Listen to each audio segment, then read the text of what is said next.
Iran और America Israel के बीच जंग की आग और भड़कती जा रही है। इजराइल ने ईरान के सबसे बड़े पेट्रोकेमिकल जोन पर बड़ा हमला किया है। बताया जा रहा है कि इस हमले में कम से कम 5 लोगों की मौत हो गई और कई लोग घायल हुए हैं। पेट्रोकेमिकल जोन को कितना नुकसान हुआ है, इसकी आधिकारिक जानकारी ईरान की ओर से अभी तक जारी नहीं की गई है, लेकिन ईरान ने अमेरिका समर्थित देशों पर पलटवार करना भी शुरू कर दिया है। ईरान ने भी पलटवार शुरू कर दिया। बताया जा रहा है कि कुवैत के पावर प्लांट पर ईरान ने ड्रोन अटैक किया है। इससे पावर प्लांट को भारी नुकसान पहुंचा है।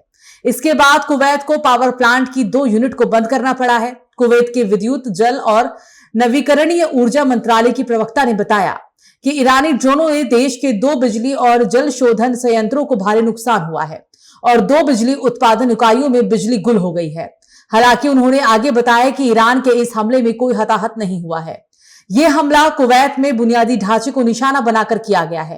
ईरान के एक शीर्ष कमांडर ने चेतावनी दी है कि ईरान के बुनियादी ढांचे पर अमेरिका या इजराइल द्वारा किए गए किसी भी हमले का जवाब पश्चिम एशिया में स्थित सभी अमेरिकी सैन्य ठिकानों और इजरायली बुनियादी ढांचे पर विनाशकारी और निरंतर हमलों से दिया जाएगा।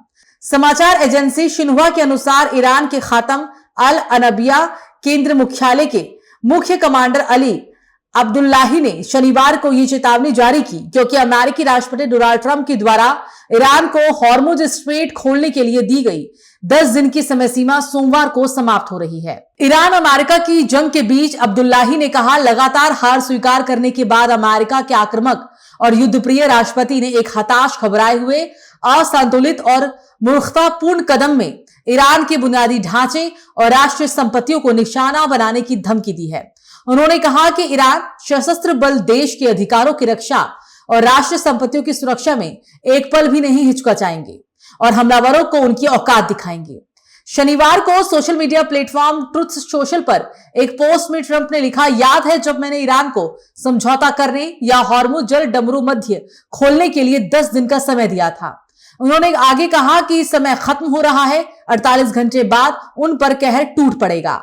21 मार्च को ट्रंप ने ईरान को धमकी दी थी कि अगर 48 घंटे के भीतर वो हॉर्मुज जल डमरू मध्य को पूरी तरह से नहीं खोलता है तो वो उसके बिजली संयंत्रों पर हमला करके नष्ट कर देगा। हालांकि 2 दिन बाद तेहरान के साथ सार्थक बातचीत के बाद उन्होंने बिजली संयंत्रों को हमले को 5 दिनों के लिए टाल दिया। बाद में उन्होंने समय सीमा को फिर से आगे बढ़ा दिया। कुल मिलाकर पश्चिम एशिया में हालात तेजी से बिगड़ते हुए नजर आ रहे हैं। एक तरफ हमलों और पलटवारों का सिलसिला तेज है, तो दूसरी ओर बड़े पैमाने पर टकराव का खतरा भी गहराता जा रहा है। अब सबकी नजर इस बात पर टिकी है कि आने वाले घंटों और दिनों में कूटनीतिक कोशिशें हालात को संभाल पाती हैं या फिर ये तनाव एक बड़े क्षेत्र युद्ध का रूप लेता है।